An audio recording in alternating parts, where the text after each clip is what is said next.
Привit! I'm Chuck Olinik, a Ukrainian-American baptized with the name Yaroslav. That's also the name I use in the historical reenactment group, the Society for Creative Anachronism, where I'm known as Yaroslav the Persistent, or Yari most of the time.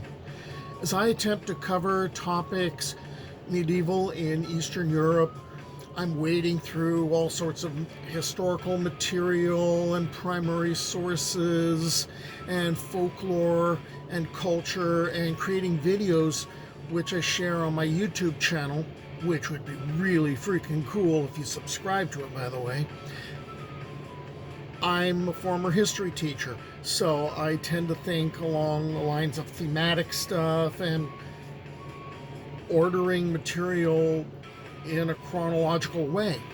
So chronologically, I'm covering the period of the Mongol conquest, doing a video, then looking for a primary source about that period, then maybe retelling a bit of folklore just to give some context and trying to make this material accessible to viewers that are in the society. So the previous video was about the fall of Kyiv, which that pretty much signals the end of Kyivan Rus as a political entity. Many of the cities were devastated by the Mongols coming through. Kyiv, for example, went from being a city of 50,000 souls to having only 200 houses standing. Other cities didn't suffer as much, and Smolensk was one of them. This is a legend that grew out of the Mongol conquest, a legend for a defeated and subjugated people, a tale of the 13th century written anywhere between the 14th through 17th centuries, a story which gave the people of Smolensk and the people of Russia hope for a people who chafed against the Mongol yoke. Here's the principalities of Kyivan Rus, which had already fallen to the Mongols.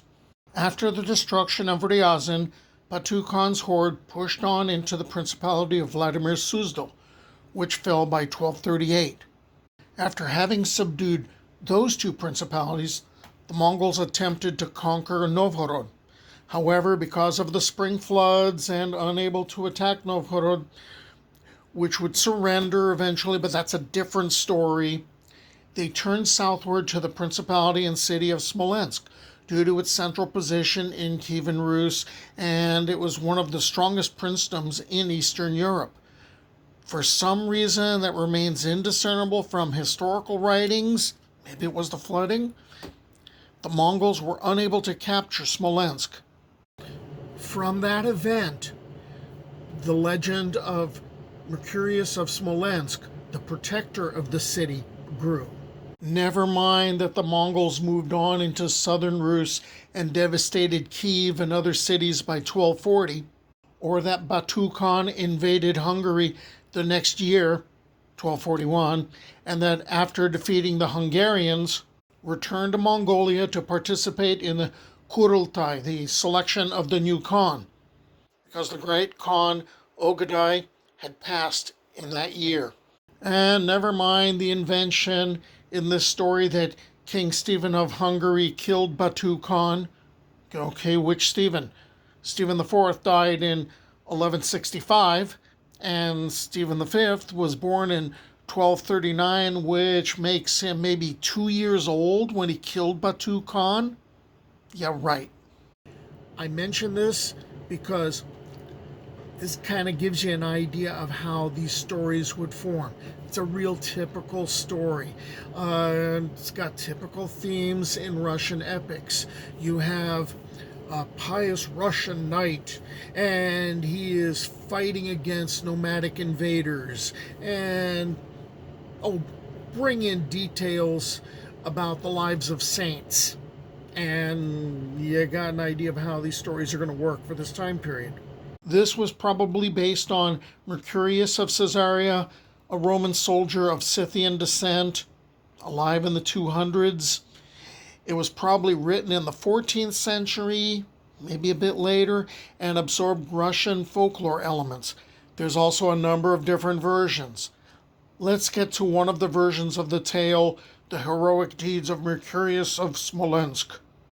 Who will tell us of the things of old, and of the things that have been, of Mercurius, of Mercurius of Smolensk? There used to live in the city of Smolensk a young man called Mercurius, who served in the army of the Prince of Smolensk, and who was very pious. He was strict in his fasting, he was chaste, he spent his nights in prayer and spiritually preparing himself to suffer for Christ. At that time, the evil Emperor Batu, already having laid waste to many Russian cities and killed many Christians, spilling innocent blood like water, appeared in the vicinity of Smolensk and set up camp 25 versts away at Dolgomost, threatening to destroy the city and its holy places. In the crypt monastery, which was located near the mighty Dnipro River outside the city, the sexton of the church, praying by night, heard the voice of the Queen of Heaven, commanding him to find the holy warrior and say to him, "Mercurius, go forth into battle, for the sovereign lady summons you."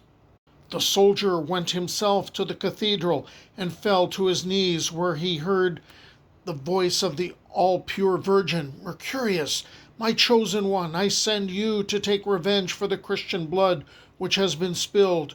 Go and defeat the evil-doing Emperor Batu and all his armies. Afterwards there will come to you a man with a handsome face. Give him your sword, and he will decapitate you.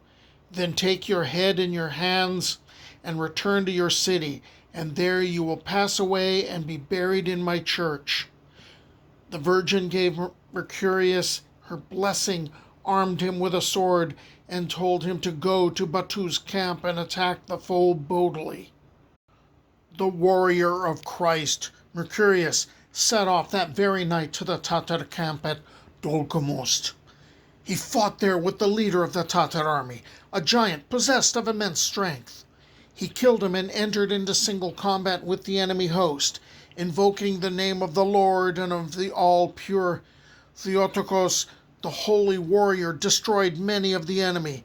The Tatar warriors watched with terror as lightning-bearing men and a radiant woman aided Saint Mercurius in the fight. Unable to stand against this warrior of Christ, they retreated in flight. The evil-doing Batu fled to Hungary, and there he was killed by King Stephen. When he had overcome Batu's force, a splendid warrior appeared before Mercurius, who handed over his sword as he was charged to do. He bowed deeply, and the warrior cut off Mercurius's head with that sword. Then the Blessed One took his head in one hand and the reins of his horse in the other hand and returned to the city, decapitated. The people of the city, seeing his return at the Molokov gate, were astounded by God's design.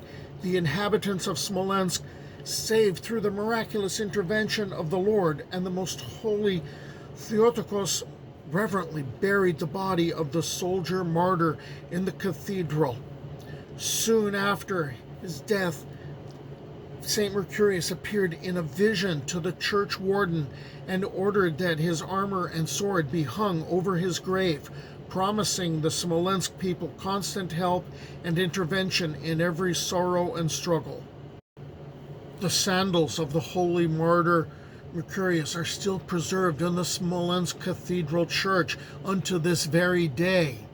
His feast was established at the end of the 16th century on November 24th, the day of his patron saint, the great martyr Mercurius, and in 1509, the inhabitants of Smolensk were already calling him their special patron. All right, so that was one from Period. Next video, we're going to cover the bogatyr Ilya Muromets, or Ilya Murom, and his encounter with Batu Khan, who